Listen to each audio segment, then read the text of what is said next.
Buenas noches, amigos televidentes de línea, bienvenidos a un programa más de Ecuador Libre Red.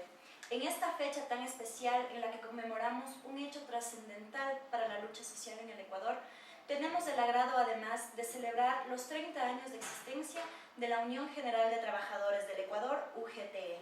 En esta ocasión tan especial nos acompaña el señor Patricio Eldaz, fundador y primer presidente de la UGTE, el señor José Chusín, secretario general del Comité de Empresa del EMOP y expresidente de la Federación Unitaria de Organizaciones Sindicales de Pichincha, y el señor Luis Dután, dirigente obrero y tercer presidente de la UGTE. A continuación, les vamos a presentar un pequeño video encontrado en la red acerca de esta fecha tan importante que es el 15 de noviembre de 1922. El Guayaquil de los años 20 ingresó definitivamente al capitalismo debido al auge de la exportación cacaotera, que fue la principal fuente de ingresos al país en esta época.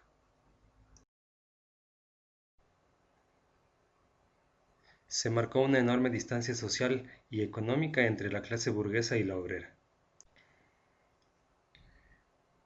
El anarquismo en el Ecuador nace al interior de asociaciones gremiales como la Sociedad de Cacahueros, que se constituyen en la principal fuerza opositora al capitalismo. El 15 de octubre de 1922 nace la Federación de Trabajadores Regional Ecuatorianos y convoca a otras organizaciones y gremios a unírseles. Esto en base al anarcosindicalismo que nacía en esa época. El 19 de octubre, los trabajadores ferrocarrileros de Durán se declaran en huelga por la falta de seguridad y la baja remuneración de su trabajo.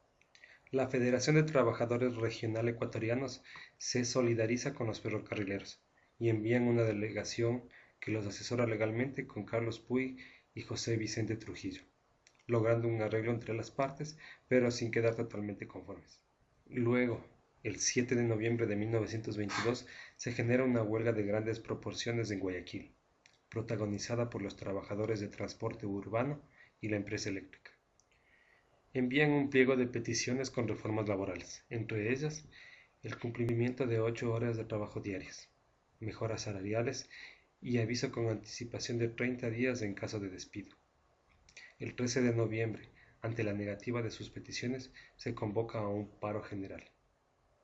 Así, el 15 de noviembre una manifestación de 30.000 trabajadores salió a la calle y avanzó hasta la prisión donde estaban detenidos otros compañeros desde días anteriores, para exigir su liberación.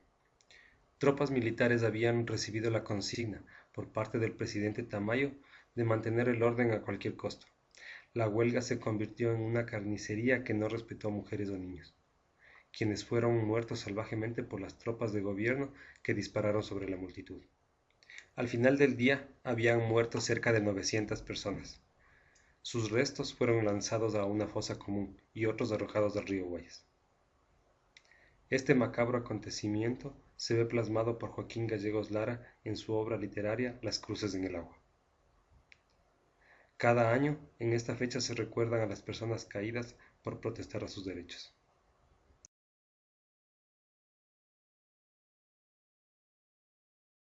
Bueno, bienvenidos, muchas gracias por acompañarnos.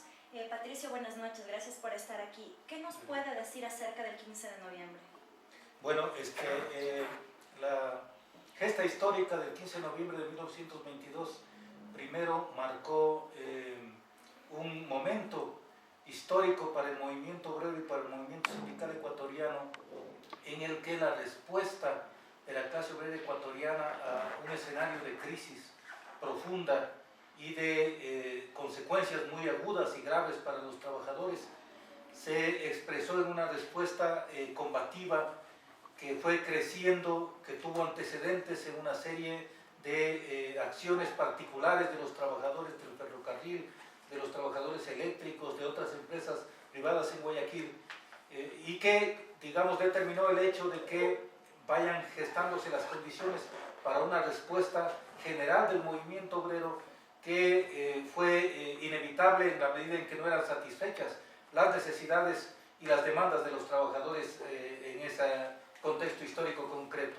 Esa realidad, esa experiencia evidenció primero el potencial del movimiento obrero, del movimiento sindical, del movimiento popular en ese entonces, que determinó el hecho hecho de que el 13 de noviembre, en una asamblea general de las organizaciones sindicales y populares de Guayaquil, decretaran la huelga general y que condujera al hecho de que, una vez decretada la huelga, prácticamente se paralizara toda la actividad productiva, económica y la movilización, incluso los servicios en la ciudad de Guayaquil, y obligara incluso a que las autoridades tengan que pedir permiso al comité de huelga para circular en la ciudad, ¿no es cierto? Es decir, evidenciando la gran fuerza, la gran convocatoria y la gran razón de la lucha de los trabajadores del 15 de noviembre de 1922.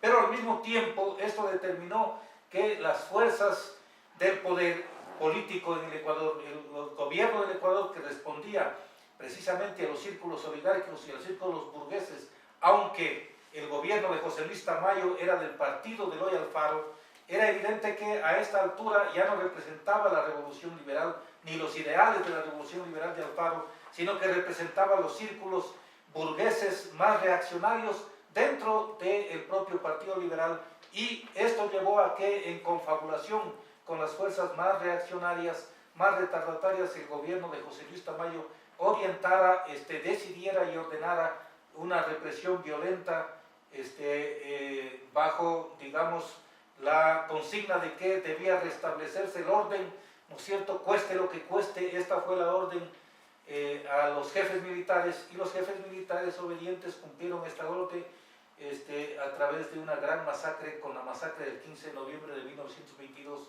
que se estima, digamos, costó más de 1000 muertos de hombres y mujeres del pueblo, de obreros, de trabajadores, durante horas, ¿no es cierto?, de represión, que doblegó la resistencia, la protesta, la acción de los trabajadores mediante, efectivamente, esta violencia descomunal del Estado, de las fuerzas represivas del Estado, y que luego también incluso trataron de borrar la evidencia a través de librarse de los cadáveres de los muertos, echándoles a la ría, ¿no?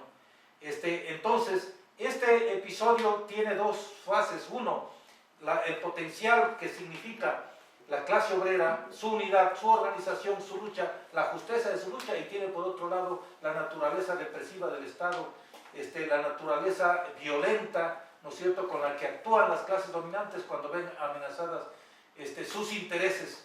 Y esto, por lo tanto, determinó el hecho de que el 15 de noviembre represente, desde nuestro punto de vista, el nacimiento político de la clase obrera ecuatoriana, porque puso en escena a la clase que evidentemente confronta con el Estado capitalista, con el sistema capitalista, y mediante la lucha se proyecta hacia el futuro como una clase, ¿no es cierto?, que busca el cambio, la transformación de la sociedad. Luis, dígame, ¿usted considera que actualmente todavía sigue en los obreros, en las masas, esa llama sigue viva por la lucha de los derechos, por la lucha de un mejor futuro para tanto trabajadores como para las demás personas? La importancia que tiene el 15 de noviembre es el primer bautizo, con sangre que se desarrollaron los trabajadores. En ese proceso ha sido muy importante para los trabajadores porque ellos sintieron la represión del capitalismo, sintieron en carne propia la explotación diaria que le sometía el capitalismo a los trabajadores, y buscaron necesariamente organizarse. Fruto de eso es que hoy las organizaciones permanentemente hemos venido luchando, hemos venido enfrentando la arremetida del sistema capitalista, la arremetida de todos los gobiernos, especialmente la arremetida de la burguesía, para la arremetida con la finalidad de explotar con mayor fuerza a los trabajadores, ir acumulando mayor riqueza para ellos. José, el crimen, la masacre que se dio a los obreros hace tantos años, no era considerada una criminalización de la protesta social, lo que actualmente es considerado hasta la mínima acción en contra del gobierno. ¿Qué opina usted acerca de Mire, eso? esta acción es fundamental e histórica, y justamente donde estamos dirigiendo el Comité de Empresa 15 de noviembre se hace conmemoración a esta fecha histórica, donde los trabajadores organizadamente se levantaron en contra de la injusticia. Y ese ejemplo y ese legado nos dejaron en la actualidad, porque mire qué conquistaron en ese entonces. ¿Ya? Lograron conquistar la jornada de 8 horas, la seguridad social y la libre organización. Es un ejemplo vivo, ¿no? Y en ese entonces también existió una represión brutal, porque el gobierno de ese entonces inclusive mandó abrir los vientres cuando se levantaron los trabajadores. Les abrieron los vientres y fueron lanzados al río Guayas. Esto es importante, entonces significa que hubo una represión y que en la actualidad continúa esa represión y que la clase obrera entonces hoy recuerda y toma con mayor decisión el tema de la organización, su unidad, su lucha para defender los derechos laborales y este ejemplo que nos han dejado. Con respecto a la celebración de los 30 años de vida de la UGT, Patricio, ¿cómo nos puede dar un contexto histórico acerca de la creación de la organización? Bueno, vale decir que la constitución de la UGT es, digamos, la culminación de una etapa muy importante en el trajinar de los trabajadores ecuatorianos, marcada por una serie de acontecimientos históricos en la vida política del país. En primer lugar, la presencia en la década del 70 de las dictaduras militares, iniciada por la de Rodríguez Lara, que se autoproclamó revolucionaria y nacionalista. Esta dictadura militar orientó, ¿no es cierto?, un escenario particular en el manejo, en la conducción de la economía del país, aplicando una política desarrollista. Esto, digamos, en el contexto internacional de la sustitución de importaciones, en fin, es decir, en una línea orientada por el imperialismo, pero que en el Ecuador significó el hecho de un impulso, ¿no es cierto?, al desarrollo de la industria, de la producción industrial, sobre la base de, digamos, el inicio de la exportación petrolera. Es decir, la riqueza petrolera, el inicio de la exportación petrolera se trasladó a un crecimiento del sector financiero privado y también de la industria. Esto determinó el hecho de que aparezca en el escenario, ¿no es cierto?, un movimiento obrero joven enfrentado a una realidad concreta, es decir, a unas condiciones de presión, de exigencia, de explotación de los nuevos empresarios, ¿no es cierto?, de las nuevas empresas, que provocó efectivamente un proceso de respuesta, de enfrentamiento a esas condiciones en el contexto de una política bastante represiva y bastante coercitiva, que se acentuó luego cuando fue sustituido Rodríguez Lara por el triunvirato militar.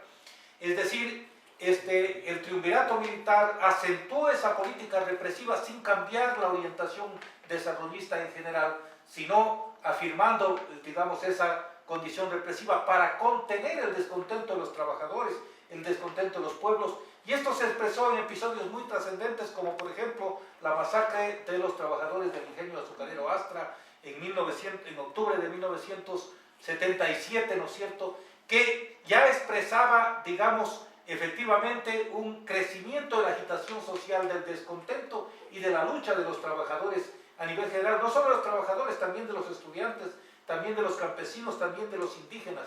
Es decir, la huelga de Astra era parte de un movimiento huelguístico que crecía en todo el país y que se expresaba en las grandes y en pequeñas empresas. Esto también se expresó en lo que se denominó la Guerra de los Cuatro Reales, ¿no es cierto?, que, digamos, en realidad enfrentó el aumento de los pasajes, la duplicación del precio de los pasajes de 2 reales a 4 reales, pero que en realidad era una expresión del desfogue de todo el descontento con la dictadura militar. Y, diríamos, era evidencia de que los pueblos no querían, los trabajadores no queríamos seguir bajo la dictadura militar. Y entonces enfrentamos esa lucha que fue en realidad un gran levantamiento popular en Quito. Es decir, que se expresaba en el hecho de que los estudiantes secundarios estaban en la calle en la mañana, igual que los universitarios, en la tarde estábamos los trabajadores que salíamos de las fábricas también en las calles, y en la noche estaban los pobladores de los barrios. Es decir, era una lucha que comenzaba, que duró alrededor de un mes, ¿no es cierto?, comenzaba a las 7 de la mañana y terminaba a medianoche en los barrios, y que fue contenida también con una gran represión. Sin embargo, ese escenario efectivamente fue afirmando la lucha por terminar con la dictadura y obligó a la dictadura a retroceder y, diríamos, dar paso al retorno a la democracia. Ese retorno a la democracia, ¿no es cierto?, que buscó contener el descontento, el anhelo de cambio de los trabajadores, no pudo detener ese auge.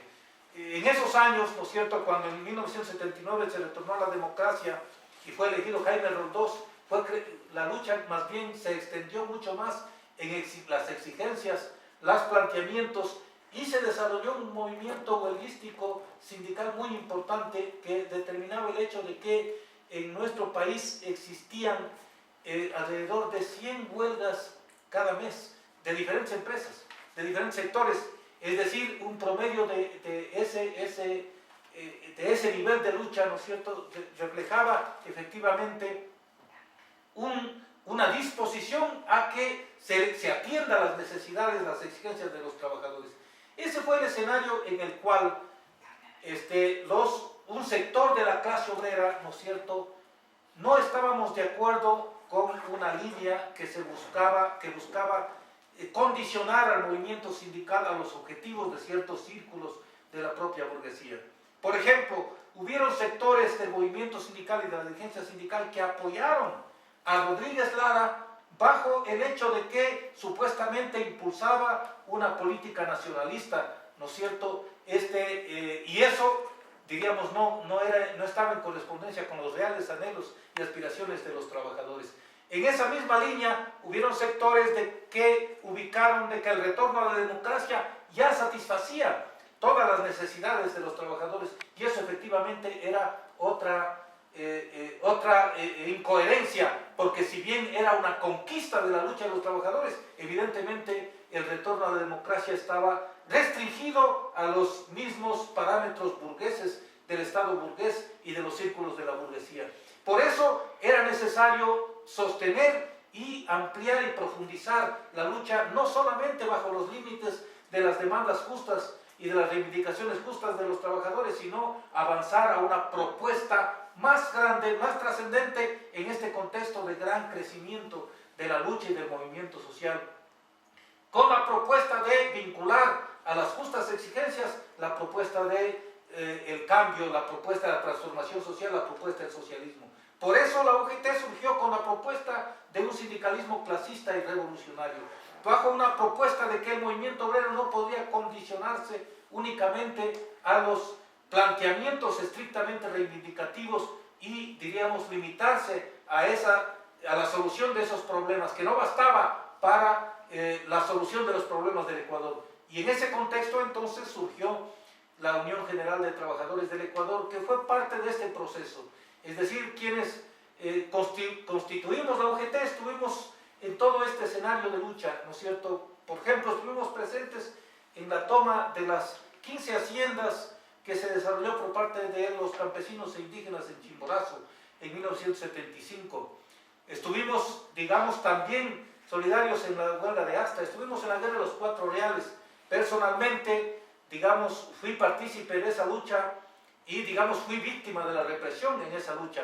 El compañero Luis Naranjo, que fue asesinado, fue compañero de trabajo mío, es decir, que, diríamos, demuestra cómo la clase obrera estuvo involucrada en esa lucha y en las demás luchas. Y en ese contexto se presentó también el programa de trabajadores, maestros y estudiantes como alternativa a la propuesta de retorno a la democracia, para tener una alternativa propia, una alternativa de los trabajadores. Este es más o menos, en breves términos, es el contexto en el cual surgió la Unión General de Trabajadores. La organización se fundó en el año 82, entre el 21 y 22 de noviembre, sí, pero no son reconocidos hasta el 95. ¿Qué pasó en ese lapso de tiempo?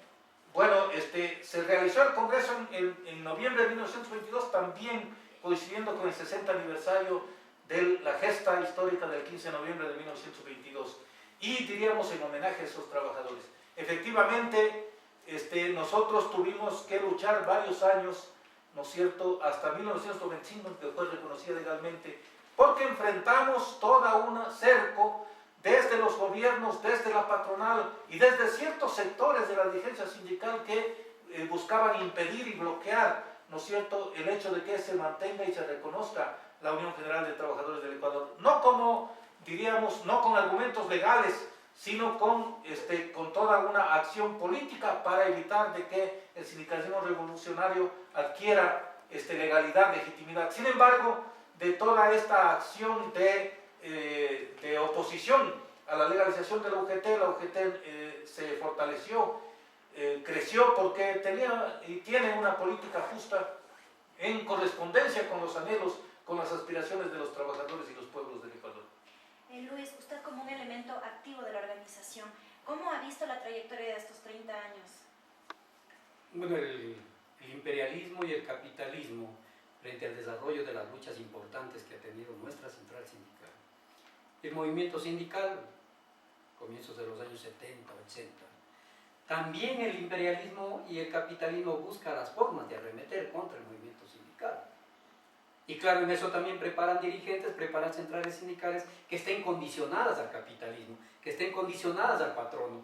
Y buscan, en eso hay un sentir, un sentimiento del movimiento sindical, especialmente los obreros que parten de una convicción de la lucha por la reivindicación, de la lucha por otras situaciones, no reivindicativas, sino situaciones políticas, y nace la necesidad de conformar una corriente sindical clasista, una corriente sindical revolucionaria, y ahí es que nace nuestra central sindical.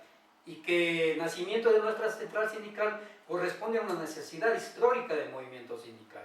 Y que nuestra central sindical, con dirigentes probados en la lucha, que todavía estamos al frente desarrollando acciones, y que nadie no nos puede tildar con el dedo que nosotros hemos vendido al movimiento sindical, sino nos reconocen a los dirigentes sindicales y a esta central sindical como una organización que tiene independencia de clase, como una organización que tiene principios de solidaridad, como una organización que practica el internacionalismo proletario, y esto ha sido un avance importante. Hoy nuestra central sindical ha desarrollado acciones muy importantes. El objetivo nuestro, ¿cuál es? El desarrollo principalmente en las luchas y en las acciones. En primer plano está el desarrollo de la unidad, entender para qué significa la unidad. Y en este plano nosotros, tanto la derecha, tanto la burguesía, el capitalismo y el imperialismo, también han sufrido golpes por parte de los movimientos sindicales.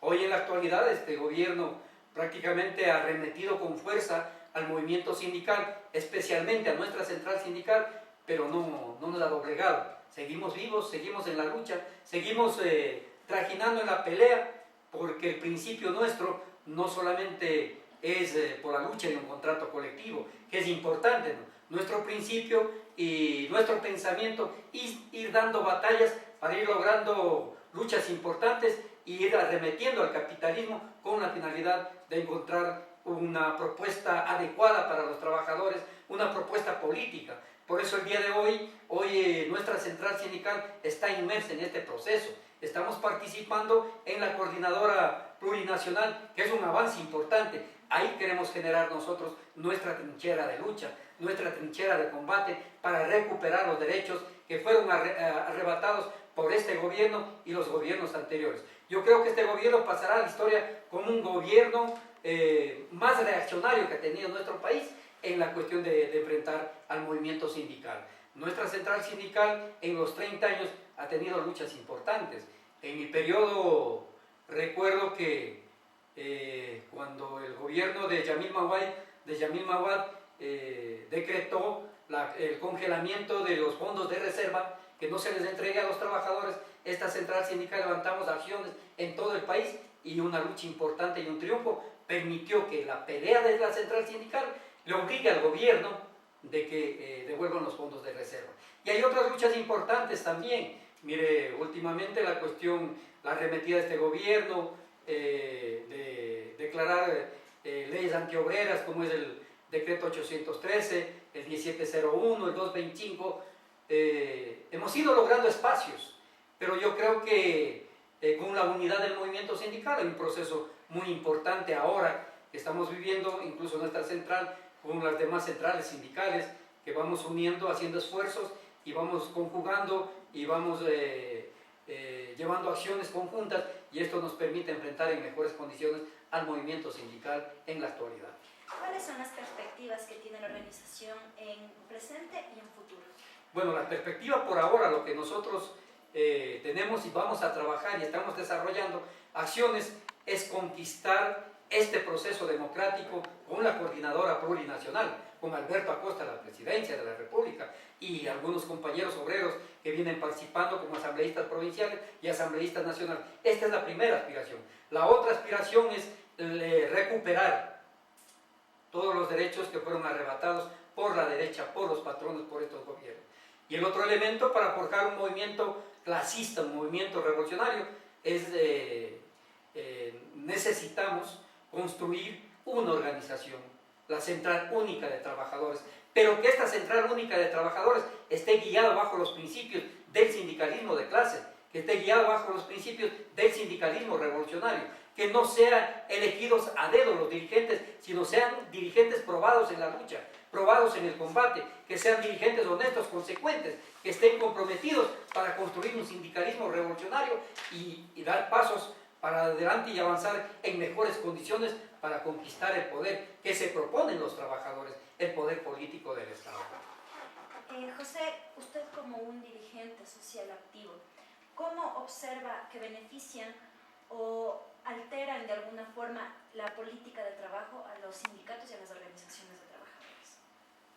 Mire, por eso es lo que hacían mis compañeros en el tema de para qué surgió el problema de la Unión General de Trabajadores del Ecuador, con el propósito de frenar toda la acción de represión por parte de la patronal, porque nuestra central tiene independencia de clase, ¿ya? Contra los gobiernos, contra los patronos, porque obviamente los que tienen capital, o sea, sobreexplotan a los trabajadores. Por eso en dirección a eso nuestra central, ¿no es cierto?, es una central que parte del análisis de la realidad, del tema de las condiciones de vida del movimiento obrero ecuatoriano, de lo que está sometido a la explotación sin que les reconozcan sus derechos. ¿Cuáles son sus derechos? Que se respete la jornada conquistada por los trabajadores de 8:40 semanales, que tengan el derecho a vacaciones, a la seguridad social, a la libertad de organización, a una estabilidad, que eso les permita una jubilación digna, de lo que no hay interés de los gobiernos. Eso es lo que plantea hoy el escenario actual. O sea, el papel de los sindicatos, y por eso nuestra central es de escuela de formación de los nuevos dirigentes, ¿ya? Y que esto signifique entonces que esté en nuestras manos forjar la unidad del movimiento obrero ecuatoriano para alcanzar los propósitos que tiene. Los propósitos que tiene la clase obrera ecuatoriana es liberarse, ¿ya? Quien produce tiene que ser beneficiario, no lo contrario a lo que estamos viviendo en la actualidad y lo que se ha venido viviendo durante este proceso histórico.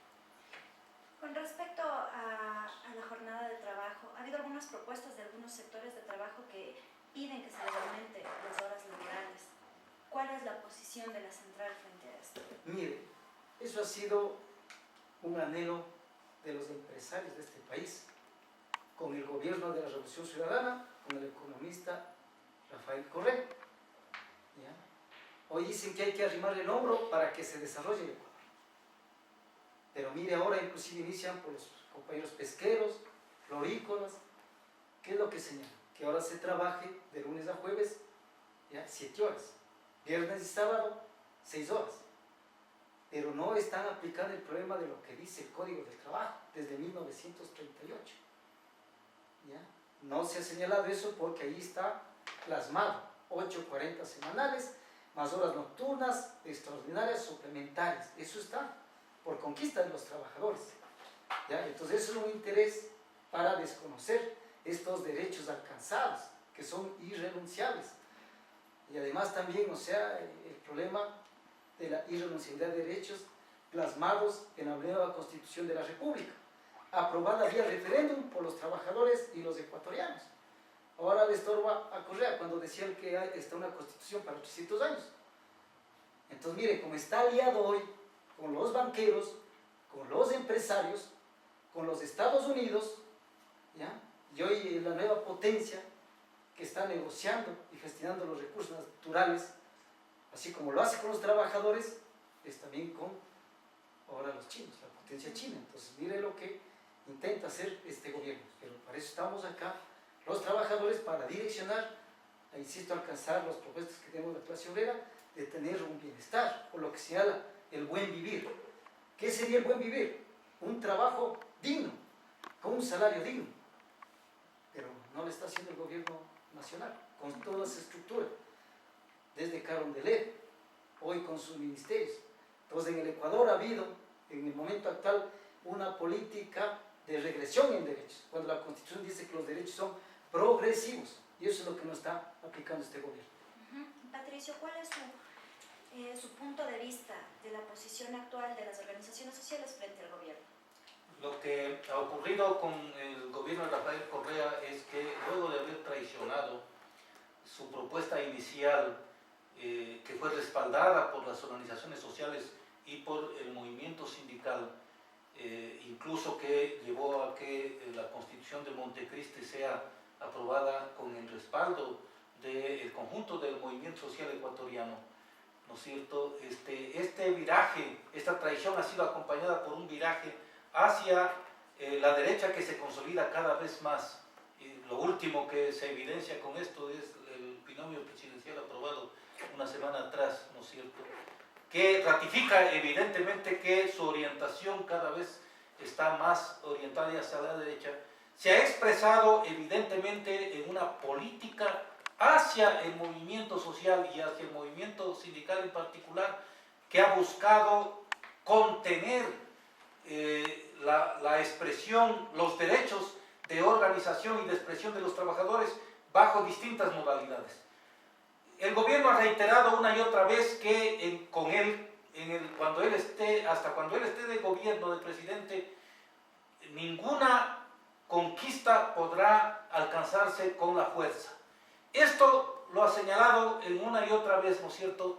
¿Qué significa en el fondo esto? De que se anula el derecho de cualquier sector social a reclamar. Es decir, que si nosotros nos reunimos y exigimos un salario justo, estamos haciendo una presión por la fuerza.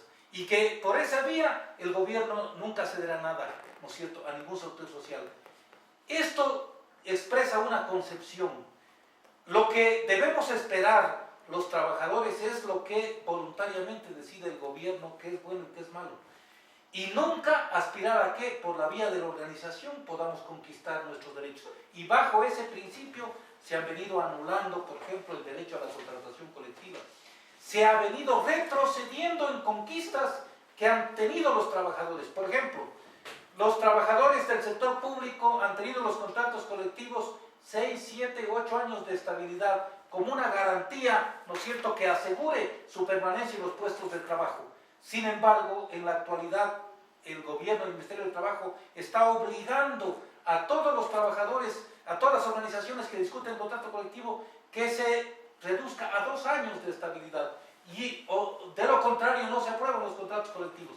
En el caso del salario, ¿no es cierto?, se habla del salario digno, pero el salario digno no llega ni siquiera al costo de la canasta familiar. Es decir, seguimos bajo la misma política burguesa. Mientras tanto, se impulsó un código de la producción, se plantean proyectos como estos de, digamos, alterar la jornada del trabajo para que se incorpore como día laborable el sábado. Este es, digamos, el inicio para recuperar para todo el mundo el hecho de que no sean los 5 días laborables, sino 6 días laborables a los trabajadores. Esto, digamos, es el proyecto que tiene a largo plazo el gobierno de Correa.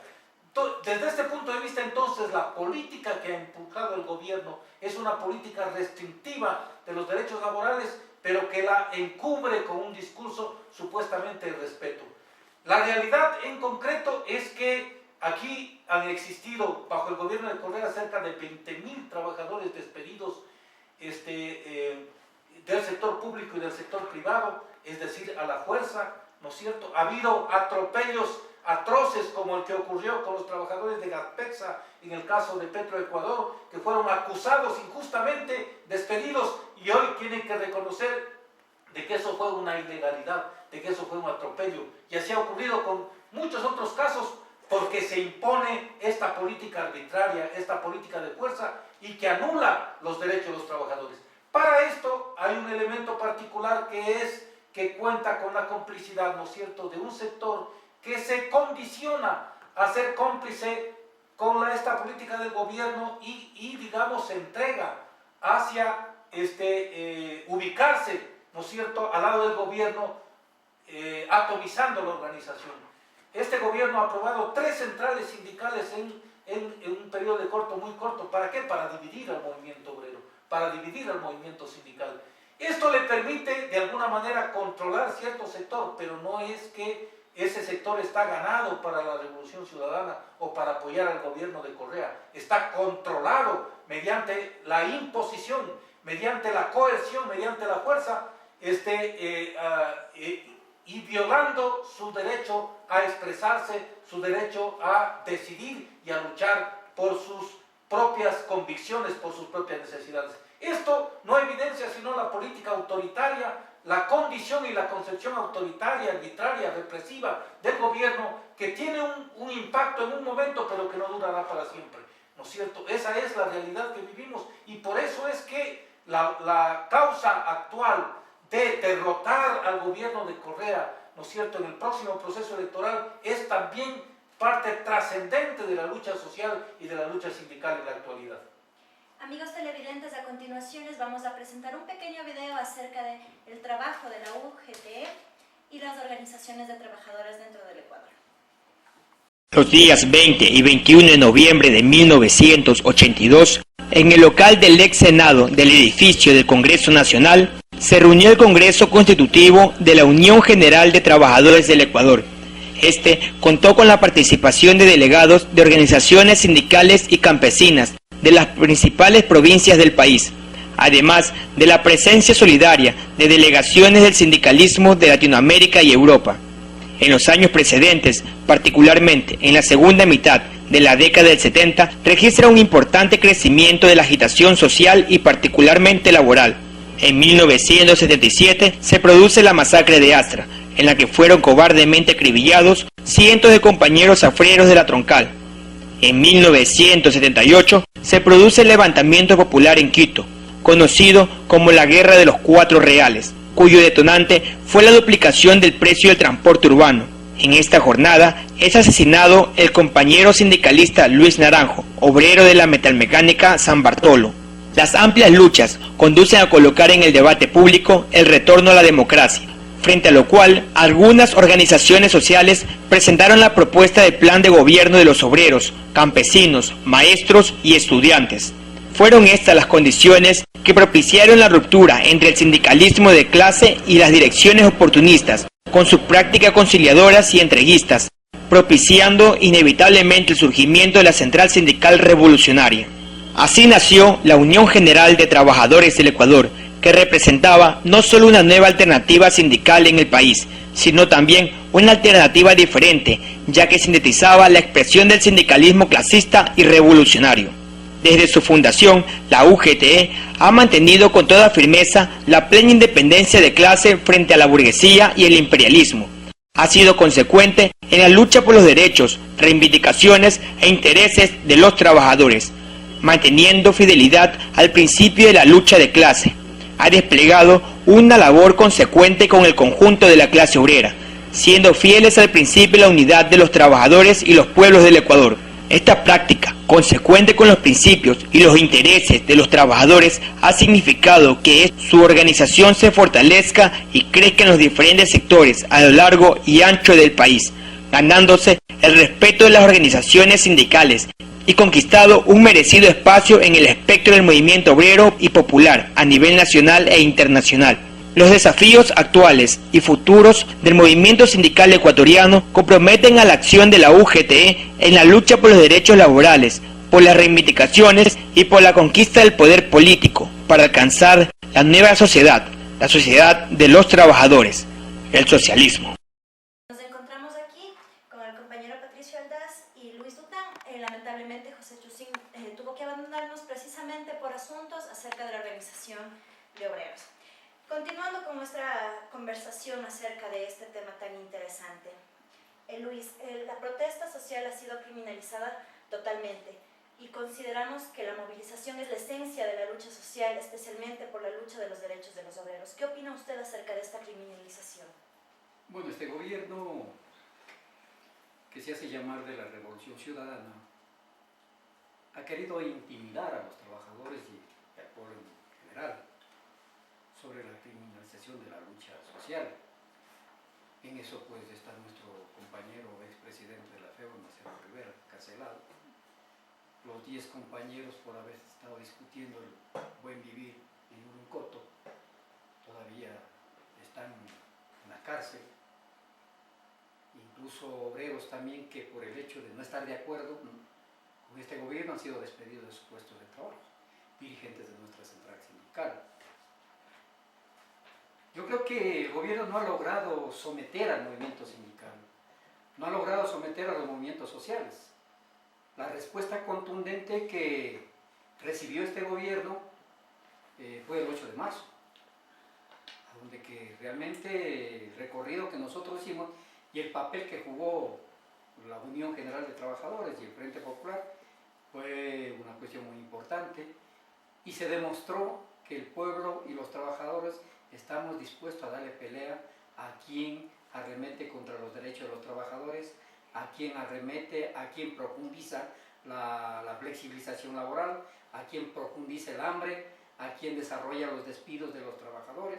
Yo creo que la clase obrera en su conjunto está viva, está dispuesta a continuar luchando, no se somete a los dictámenes de este gobierno, ni tampoco se somete a los dictámenes del ministro del Trabajo.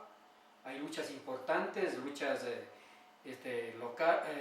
locales que se han desarrollado, el movimiento sindical, recientemente la pelea de los compañeros tercerizados todavía, los petroleros, hay otros trabajadores que siguen levantándose, y bueno, pues la lucha continúa. Yo creo que este gobierno, en vez de fortalecerse, va perdiendo credibilidad en el pueblo ecuatoriano y va sintiendo también el desprecio de los trabajadores por la actitud inconsecuente que ha desarrollado, por traicionar un proyecto político que ofreció a los trabajadores, que ofreció al pueblo ecuatoriano. Hoy en la actualidad prácticamente el gobierno está desenmascarándose y está demostrando lo que es él y a quién representa.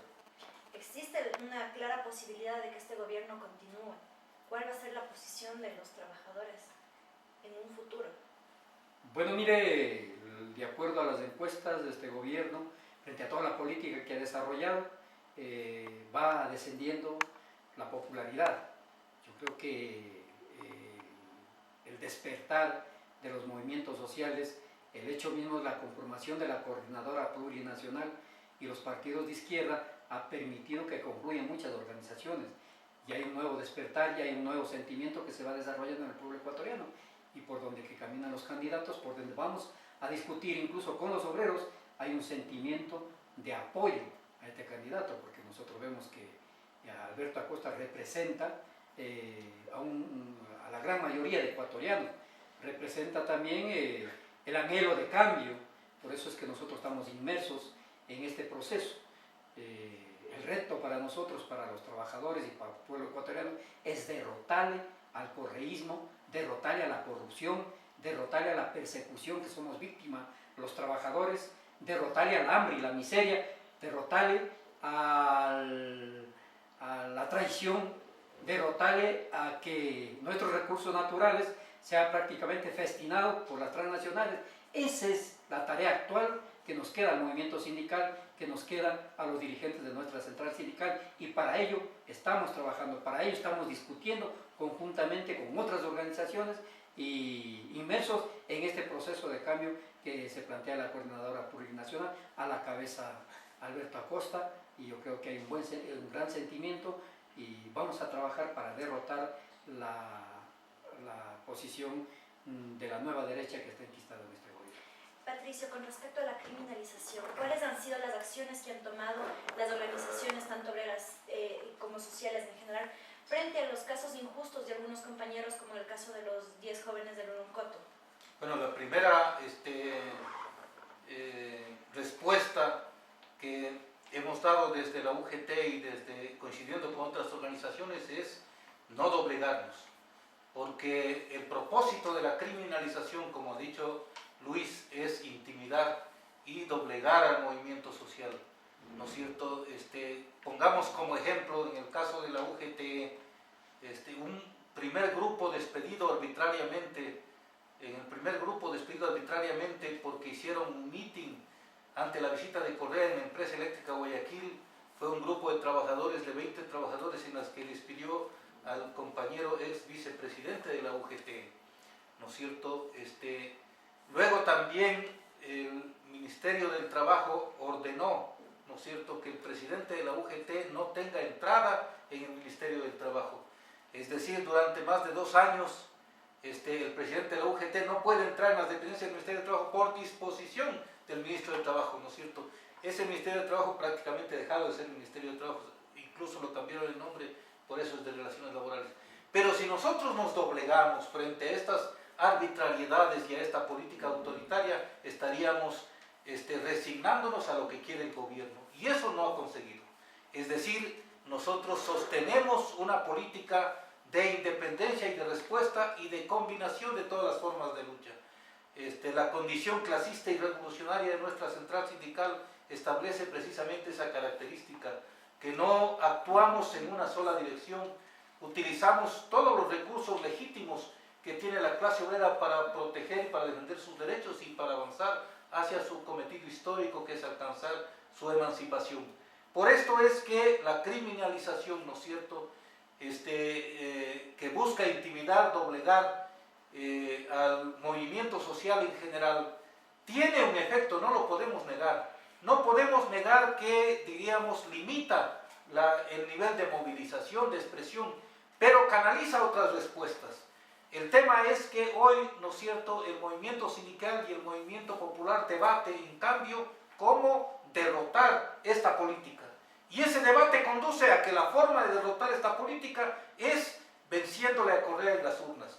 En este momento, en esta coyuntura, por eso es que la coordinadora plurinacional ha tenido una gran acogida y una gran respuesta, y está teniendo una gran respuesta, incluso de sectores, ¿no es cierto?, que dicen, diríamos, nosotros apoyamos la coordinadora aunque no estemos suscribiendo, aunque no estemos, digamos, en la Constitución por táctica, es decir, no lo están haciendo públicamente, abiertamente, como lo hacemos nosotros, respetamos ese criterio, pero es una evidencia del potencial que tiene y también el rechazo que tiene esta política autoritaria del gobierno de Correa. El rechazo que en unos casos se expresa frontalmente, como es en nuestro caso, en otros casos se expresa de manera silenciosa, pero que se va a evidenciar en una respuesta masiva, significativa y mayoritaria en las urnas y en el rechazo al gobierno de Correa en las próximas elecciones.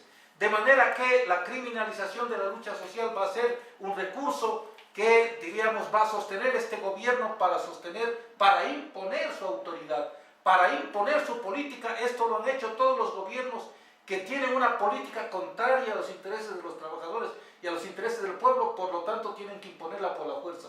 Pero esa imposición por la fuerza tiene efectivamente una respuesta en diferente nivel y va a seguirla teniendo, ¿no es cierto?, incluso en las acciones, incluso en la lucha, porque se trata de una política que no resuelve los problemas, los oculta, los posterga, ¿no es cierto?, pero los problemas siguen latentes y en algunos casos se agudizan. Esta realidad es la que enfrentamos en la actualidad, por lo tanto implica un escenario particular, concreto, de lucha, de acción, de debate, de presencia de los trabajadores y las organizaciones, y que implica un desafío que va a presentarse, diríamos, en nuevos escenarios en el futuro, ¿no es cierto? Por ejemplo, estos días, ¿no es cierto?, se ha producido un hecho histórico importante en Europa. El movimiento obrero y popular y juvenil ha dado una respuesta a todas las políticas de la crisis. Esto no sucedía durante décadas, ¿no es cierto?, en Europa, en donde la burguesía había logrado silenciar al movimiento social o condicionar. Sin embargo, hoy la crisis está llevando efectivamente a que exista la respuesta. Este escenario, por lo tanto, de criminalización de la lucha social, más allá de los impactos momentáneos, no va a lograr derrotar ni condicionar al movimiento popular y al movimiento sindical ecuatoriano, que va a enfrentar sus retos en estas nuevas condiciones, como lo ha hecho en el pasado. Bueno, muchas gracias por acompañarnos, gracias por toda esta historia, toda esta perspectiva que nos han dado. Lamentablemente el tiempo es corto y de este tema hay que hablar largo. Muchas gracias, amigos televidentes, por acompañarnos, los esperamos en una próxima ocasión.